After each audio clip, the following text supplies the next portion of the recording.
ধোনি আন্তর্জাতিক ক্রিকেট ছেড়েছেন প্রায় ৬ বছর আগে। খেলা চালিয়ে যাচ্ছেন শুধু আইপিএলে।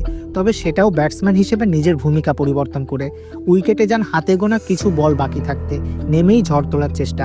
তাতে সফলও বলা চলে। গত আইপিএলে রান করেছেন ২২০ স্ট্রাইক রেটে। কিন্তু একটা প্রশ্ন তবুও ওঠে, জুলাই বয়স হতে চলেছে ৪৪ বছর। চেন্নাই সুপার কিংসে শুধু শেষ দিকে মাঠে নামার জন্য আর কতদিন তিনি খেলে যাবেন? চেন্নাইকে ৫টি শিরোপা জেতানো এই উইকেটকিপার ব্যাটসম্যান আর কতদিন? প্রশ্নের যে জবাব দিয়েছেন তাতে অবশ্য ভবিষ্যতে প্রশ্নটা অপ্রাসঙ্গিকই হয়ে ওঠার কথা। জিও স্টারকে ধোনি বলেন, সিএসকের হয়ে যতদিন ইচ্ছা খেলতে পারি, এটা আমার ফ্র্যাঞ্চাইজি, আমি হুইল চেয়ারে থাকলেও তারা আমাকে নেবে। মাঝে ২ মৌসুম বাদ দিলে ২০০৮ থেকে ২০২৩ সাল মৌসুম পর্যন্ত আইপিএলে চেন্নাইকে নেতৃত্ব দিয়েছেন ধোনি। গত মৌসুমে দায়িত্ব ছাড়েন ঋতুরাজ গায়কোয়াদের কাঁধে। সেই ঋতুরাজও বলছেন ধোনির সামর্থ্য অনেকটা আগের মতোই আছে। তবু কেন জানি না মনে করা হচ্ছে এবার আইপিএল দিয়েই ক্যারিয়ার ইতি টানবেন ধোনি। আপনি কি মনে করেন?